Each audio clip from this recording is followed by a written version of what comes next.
Good day mga idol, welcome back sa ating channel.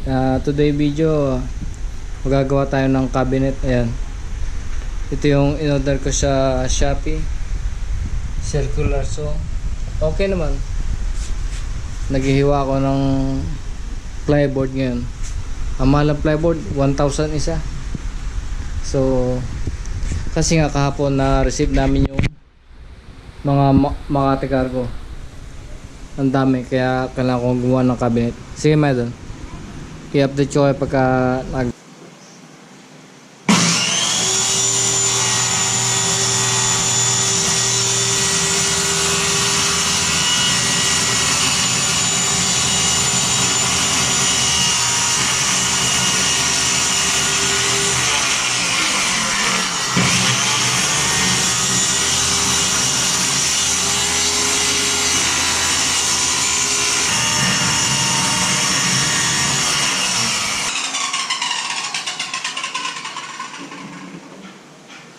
So yun mga idol, medyo bata ako. Mahirap kasi wala tayong guide, pero okay naman, tuwid naman. Ayan, medyo mahirap nga lang magbutol.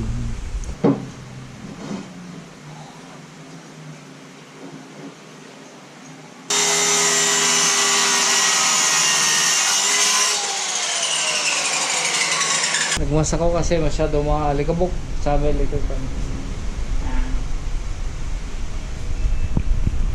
Okay mga idol. So yun mga idol, nakapagputol na ako ng pinakang karkas ng cabinet. Ito yung panggilid, tapos may panggitna rin. Ito yung mga kailangan: stick well, squala, tsaka sandpaper, tsaka syempre pako. Yung pako. So yung mga idol, mga kailangan, bali tatlong tig to 40.5 cm ang lapad. So yung mga idol, panoorin nyo kung paano ginawa yan.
So yung mga idol, may forma na.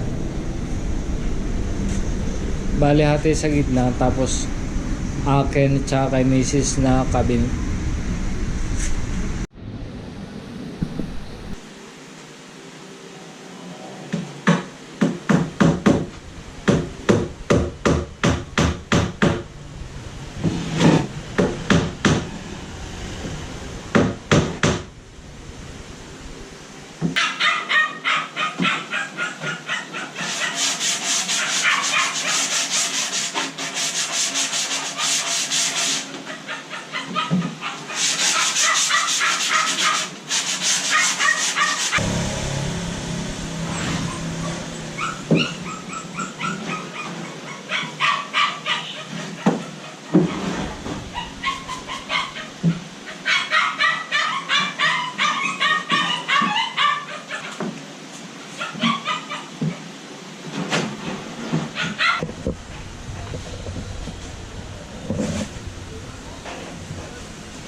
So yan na mga idol. So bali okay na yung parang skeleton niya. Ang kulang na lang dyan yung pintuan at saka yung drawer niya dito sa baba, dalawa dito at saka doon yung drawer niya. Tapos ito folding, siyempre pintuan. Hinintay ko pa lang yung concealed hinges ko para makakompleto na to. Yan mga idol, medyo mahirap kasi mag-isa lang ako dito pero kaya naman, medyo mahirap nga. So ayun na mga idol, nagawan ko na ng pintuan kaso wala pa yung order ko sa Shopee na yung concealed hinges at saka yung para sa drawer. Ito kasi magiging drawer to, tapos ito folding, dalawang layer folding. Ito yung pintuan, okay na to pintuan. Ito yung pintuan. Bali nga pala ginamit ko rito ay plyboard na 3/4 ang size. Medyo may kamahalan, nasa 1,000 na isang piraso. Ayan o. Okay lang, pero sana matibay. Pero mukha naman matibay. Pagka okay na, ipakita ko sa inyo yung finished product. Kasi ngayon mahirap eh, hindi pa dumarating yung order ko. Sige na mga idol. Hello mga idol, welcome back sa ating channel. Ito bali ngayon maglalagay tayo ng slides para sa mga drawer. Dalawa lang naman ang drawer ito, yung baba lang. Ayun. Yung isa kahapon na ilagay ko na. Ngayon ito naman sa kabila tayo. Ito. Pasensya at medyo madali. Ito yung drawer na ilagay ko kahapon.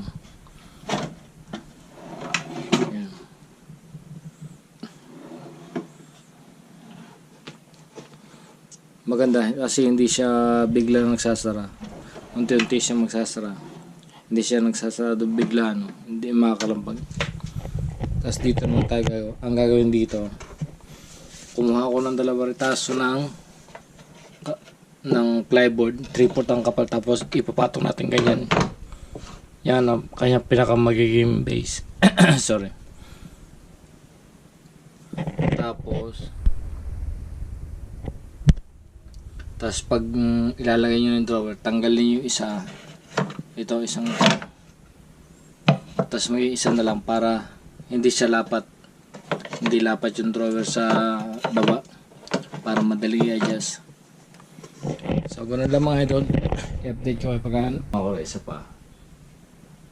Para sa mga sapatos. Kasi ang dami namin sapatos eh. Dahil namin dami sapatos. Baka kulang pa yan para sa mga sapatos. Ito yung bracket na nilagay ko, LC. Kaya hindi mapagsak yan. Hindi ba yun? Ginagalaw, hindi gumagalaw. Hindi gumagalaw. Tapos meron pa dito. Para siguradong hindi papalagyan. Sa kabila ganoon din oh. Ayan. Tsaka meron pa isa pa yan. Sa baba, meron pa rin yan. Ayan. Ito, yan. Kasi siya madilim. Kasi di sa kwarto madilim eh. Yan. Ang laki no, cabinet. Nagtanong ko sa mga pagawaan. Sabi nila, aabot na ng 60,000 ganito kalaki. Kaya sabi ko, ako na lang gagawa. Sayang eh. Kaya naman eh. Sige mga idol. Guide mga idol. Mas puputasan mo.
soft close.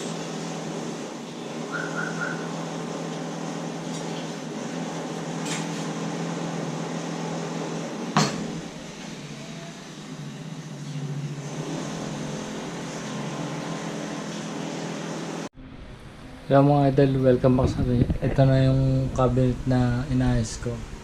Yan. Bale, naging L-shape siya. Kasi medyo malaki to. Pas tao. Tingnan mo. Wala, hindi pa natin yung order namin doorknob ito yan. Yan. Bale, doble ang bukas. Hanger. Diyan, hanger. Tapos dito, folding. Tapos sa baba yung drawer. May drawer to yun. Ito yung console hinges. Yan. Bali, 3 nilagay ko. Kasi medyo malaki dito. Ano yun. Yan. May bracket siya para hindi umalik. Grabe yung tibay dito. Tapos pag sinarado, ano to, soft close. Ito, dalawa. Kahit pag sabihin soft close yan. Soft close.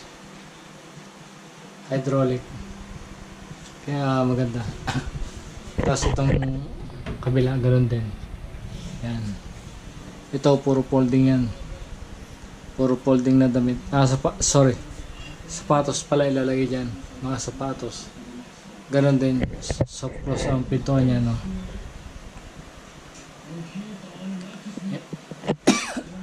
Tapos ito isa ganun din. Ito yung puro folding. Puro folding yan. Ganun din yan. Soft close din ang pintuan yan.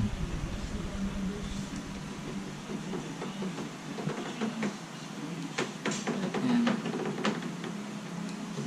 Talaga dandahan. So, hintay lang namin yung mga doorknob para kumpleto na to. Pintura na lang kulang. Ang ilalim nito, carbon. Kasi gusto ko yung nawawali sa o kaya nalalagay sapatos sa ilalim. Yan. Grabe laki. Bali ilang araw ko ito trabaho. Halos 3 araw lang. Bali ginamit ko ay plyboard na 3/4 ang kapal. 3/4 ang kapal yan. Diba, hindi mala mauga. Hindi mala mauga. Hindi mala nauga mga idol. Kasi may mga brace yan. Update ko kayo pagka napinturahan ito mga idol. So ito na mga idol yung cabinet na ginawa ko. Ito yung sa kwarto namin mag-asawa. Yan. Bali 3 kasi ang ginawa ko. Isa sa kwarto ng kapatid ko, sa kwarto ng nanay ko. Yan. Wala pa nakahanger yan. Pero may mga damit na naka-folding. May drawer din yan. Yan. Hindi sumabit lang. Kasi napinturahan eh. Yan. Lahat yan.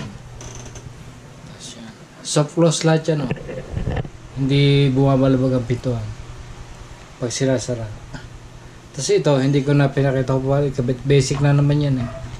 Ito yung sa akin yan. May nakahanger na mga damit ko. Pero marami pa rin akong gamit na hindi pa naka-folding.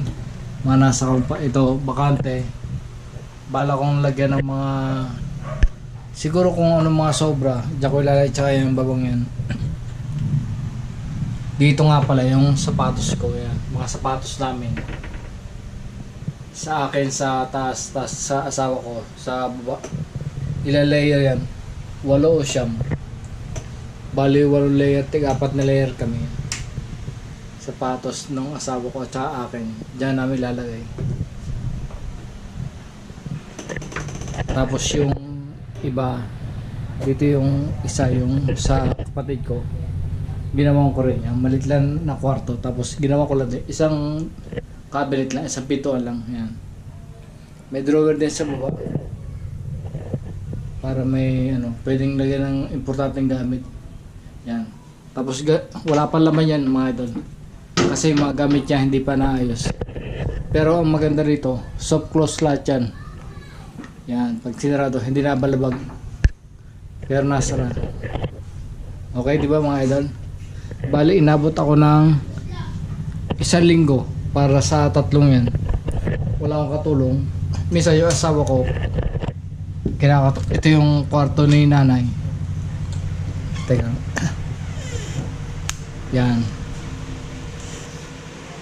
Yan yung ginawa ko. Yan. Bali, ganun din kalaki sa amin yan. Ganun din yan. Soft close din yan. Yung iba rito may mga wala pa silang hanger. Pero may mga damit na naka-folding. May drawer niya sa ilalim yung dalawa. Tapos dito. Isa. Yan. Lahat yung folding hanggang taas. Di ba yung sa amin? Dalawang hanger magkabilaan tapos folding sa kanya iba, isang folding tapos lahat isang hanger tapos lahat folding yan, marami siya mailalagay dyan hanggang baba yan kasama yung drawer. Ganda yung soft close lahat ng